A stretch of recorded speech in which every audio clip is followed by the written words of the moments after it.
घंटी आधारित शिक्षिका, अर्थशास्त्र विभाग, जलन कॉलेज चकधरपुर, कोल्हान विश्वविद्यालय से। आज के इस वीडियो में हम लोग इंडेक्स नंबर कैलकुलेट करना सीख रहे हैं। यहाँ हम लोग देखेंगे कि average of price relative method के थ्रू इंडेक्स नंबर का कैलकुलेशन कैसे किया जाता है। तो यहाँ हम लोग इसके लिए फॉर्मूला देखेंगे। फॉर्मूला जो होगा वो जो हम लोग प्राइस रिलेटिव निकाल रहे हैं, current years price divided by last years price और इनटू 100। इस फॉर्मूला को हम लोग अप्लाई करेंगे। यहाँ पर मैं आप लोगों को और एक चीज़ बता दूँ कि average of price related method से जो इंडेक्स नंबर का कैलकुलेशन किया जाता है उसका दो मेथड होता है। एक होता है फिक्स्ड बेस्ड मेथड, दूसरा हो जाता है चेन बेस्ड मेथड। इस वीडियो में हम लोग average of price relative method under fixed base method के थ्रू इंडेक्स नंबर का कैलकुलेशन करना सीखेंगे। तो यहाँ हम लोगों ने एक उदाहरण लिया हुआ है। यहाँ क्वेश्चन है, calculate index number for 1981 on the base of prices for 1975 from the following. Base year हमारा 1975 हम लोगों को लेना है। करंट ईयर जो होगा वो 1981 है। यहाँ आइटम्स दिया हुआ है, bricks, timber, plaster board, sand, cement. और यहाँ उसका प्राइस, ब्रिक्स का प्राइस 1975 में 10 था और 1981 में 16 हो गया। तो इस तरह से बेस ईयर और करंट ईयर का यहाँ पर प्राइस दिया हुआ है, 1 2 3 4 5, ये 5 आइटम्स का। तो हम लोग इसका इंडेक्स नंबर कैलकुलेट करने के लिए यहाँ टेबल बनाए हैं। देखिए यहाँ पर टेबल मैंने बना लिया है और यहाँ लिखा हुआ है प्राइसेस फॉर 1975। ये हमारा बेस ईयर है। इसको हम लोग बेस ईयर का प्राइस को P0 मानेंगे। बेस ईयर का प्राइस P0। तो ब्रिक्स का प्राइस कितना है 1975 में 10, तो यहाँ लिखेंगे 10। उसके बाद टिम्बर का कितना है 20।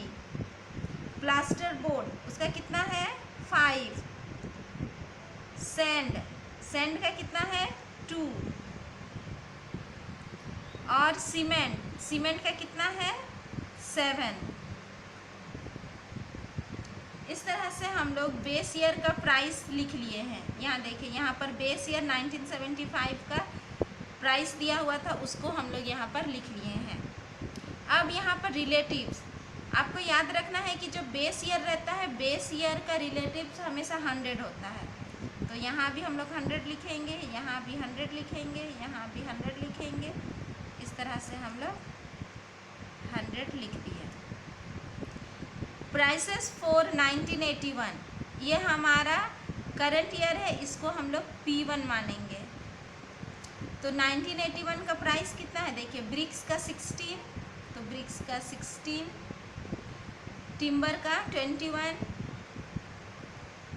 प्लास्टर बोर्ड का 6, सैंड का 3 और सीमेंट का 14। इस तरह से हम लोग करंट ईयर का प्राइस को भी लिख दिए हैं। नेक्स्ट हम लोग को क्या करना है, यहाँ पर प्राइस रिलेटिव्स हम लोग फाइंड करेंगे। उसका फॉर्मूला होगा P1 divided by P0 into 100। P1 यानी कि करंट ईयर प्राइस। तो यहाँ पर हमारा करंट ईयर प्राइस कितना है 16, तो ये हो जाएगा 16 डिवाइडेड बाय बेस ईयर का प्राइस कितना है 10 और इंटू 100। ये कितना आ रहा है कैलकुलेट करके 160। इसका भी वैसे ही करेंगे। देखिए करंट ईयर 1981, इसका प्राइस है 21।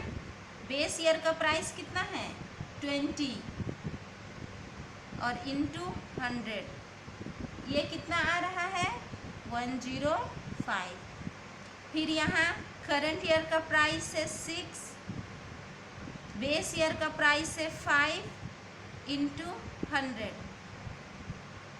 ये कितना आ रहा है 120। फिर यहाँ देखें, यहाँ करंट ईयर का प्राइस है 3, बेस ईयर का प्राइस है 2 इंटू 100, तो ये कितना हो जाएगा 150। यहाँ पर करंट ईयर का प्राइस है 14, बेस ईयर का प्राइस है 7 इंटू 100, ये हो गया कितना 200। अब हम लोग यहाँ पर टोटल करेंगे। यहाँ देखिए, ये जो रिलेटिव्स है बेस ईयर का, इसका टोटल 100, 200, 300, 400, 500, ये कितना हो गया 500। यहाँ पर, यहाँ जो हम लोग रिलेटिव्स निकाले हैं, जो रेशियो निकाले हैं, इसका टोटल करेंगे तो ये हो गया 735। अब नंबर कितना है आइटम्स का 5। अब हम लोग इसका एवरेज निकालेंगे, तो 500 डिवाइडेड बाय 5, तो इंडेक्स नंबर का यहाँ पर बेस ईयर का कितना हो जाएगा 100, 500 डिवाइडेड बाय 500, यहाँ कितना हो जाएगा 735 और डिवाइडेड बाय 5, 735 डिवाइडेड बाय 5, ये हो जाएगा 147। ये हमारा आंसर हो गया 147। तो इस तरह से हमारा ये इंडेक्स निकला।